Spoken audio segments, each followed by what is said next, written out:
আসসালামু আলাইকুম। সাধারণ পাকশাক থেকে আমি তাসলিমা বলছি। আপনারা সবাই কেমন আছেন? আলহামদুলিল্লাহ, আমি আপনাদের দোয়ায় খুবই ভালো আছি। তো আজ নিয়ে এসেছি শীতকালীন একটা সবজি রেসিপি নিয়ে। হ্যাঁ, দেখতে পাচ্ছেন ফুলকপি আর সিম আমার খুবই পছন্দের একটা দুটো সবজি। তো খুবই টাটকা ছিল সবজিগুলা। তো এখানে মাছ, এই বড় মাছটার নাম আমি জানি না। এগুলা দিয়ে আমি সবজিটা রান্না করব। মাছ দিয়ে রান্না করলে তরকারিটা কেউ খেতে চায় না আমার ঘরের। তো মাছের কান, ল্যাঞ্চ এগুলো দিয়ে রান্না করি। তো এখানে আমি যা যা লাগবে নিয়ে নিয়েছি, দেখে বুঝতে পেরেছেন, বলার কিছু নেই। তো এই যে এখানে আমি পাতিল বসাই দিচ্ছি। মাছটা আগে ভাজি করে নিয়েছিলাম। তো মাছ তো সবাই ভাজি করতে পারে, এখানে বলার কিছু নেই। এখানে আমি একে একে পেঁয়াজ মরিচ ভাজি করে নিব, তারপরে রসুন আদা দিব একটু। তো দেখে বোঝা যায় কি কি রান্না করতেছি বা কি কি দিতেছি, এত বলার কিছু নেই।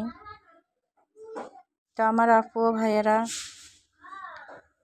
আমি আপনাদের ভিডিওগুলো দেখার চেষ্টা করি। আমার দোনো ফোনে ভিডিও অন করে দিই, না দেখতে পারলে অন করে ফুল ভিডিওটা দেখে দিই। আপনারা আমাকে ছোট বোন হিসাবে প্লিজ সাপোর্ট করে যাবেন, ভালোবাসা দিয়ে যাবেন। আমিও পাশে আছি আপনাদের, ইনশাআল্লাহ। তাই তো মশলাগুলো একটু ভাজে আমি মাছগুলো দিয়ে দিব।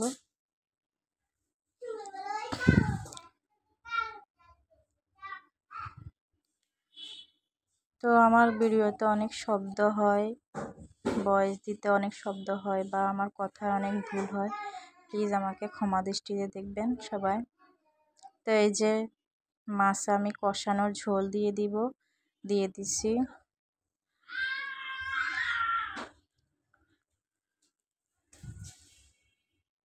মাছটা অনেক বড় ছিল, আমি মাছটার নাম খেয়াল করতে পারতেছি না, হয়তো আপনারা হাসবেন। আমি দেশি মাছগুলা ওইরকম চিনি না আমি, বুঝছেন। এই তো মাছটা আমি উঠে নিয়েছি। এবারে সবজিগুলা দিয়ে দিব, দিয়ে আমি ভালো করে কষিয়ে নিব।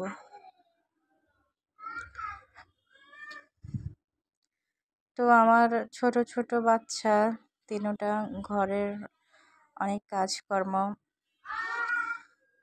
আমার ফ্যামিলিতে কয়েকজন আছে, রান্না করতে হয়, নিজে একা সব কাজ সামলাতে হয়। তো খুবই কষ্ট হয়ে যায়, তবুও চেষ্টা করতেছি সব কিছু সামলাতে। তো এই তো আমার সবজিটা কষানো হয়ে গিয়েছিল, এটার ভিতরে টমেটো দিয়ে দিলাম। এবার ঝোলের জন্য আমি গরম পানি দিব। গরম পানিটা দিলে সবজির স্বাদটা বজায়, মানে সবজির না, সব তরকারিরে গরম পানিটা দিলে স্বাদটা ঠিক মতো থাকে। এটা আমার আম্মুর থেকে শিখা। আমার আম্মু সব কিছুতে গরম পানি দেয়। তো এই তো আমার ঝোলটা হয়ে গিয়েছে, রান্নাটা প্রায় শেষ। এখন একটু নেড়ে চেড়ে নিব, একটু দিয়েছিলাম, বাগার দিব একটু, তারপরে ধনিয়া পাতা দিয়ে আমি নামিয়ে ফেলবো। তো সবজিটা আমার থেকে বেশিরভাগ ঠান্ডা হলে ভালো লাগে, গরম খেতে ভালো লাগে না। আমার হাজবেন্ডও ঠান্ডায় সবজিটা খুব পছন্দ করে। তো আমার চ্যানেলে যারা নতুন আসছো, প্লিজ আমার চ্যানেলটা সাবস্ক্রাইব করে আমাকে তোমাদের বন্ধু করে নিবা আর পাশে থাকবা। তো এই তো আমি ধনিয়া পাতাটা দিয়ে দিলাম, দিয়ে চুলার আঁচটা বন্ধ করে দেব। আমি সবজিটা ভাতের সাথে খেতে আমার ভালো লাগে না ততটা, আমি সবজিটা এমনিই খাই। শীতকালীন সব সবজি আমার খুব ভালো লাগে। তাই তো আমার তরকারিটা হয়ে গিয়েছে, খেতে খুবই ভালো লাগলো। তো আমার আপু ভাইয়েরা যারা আমার ফুল ভিডিওতে জুড়েছিলেন, তাদেরকে অসংখ্য অসংখ্য ধন্যবাদ। আজকের জন্য এখানে শেষ করতেছি। আল্লাহ হাফেজ।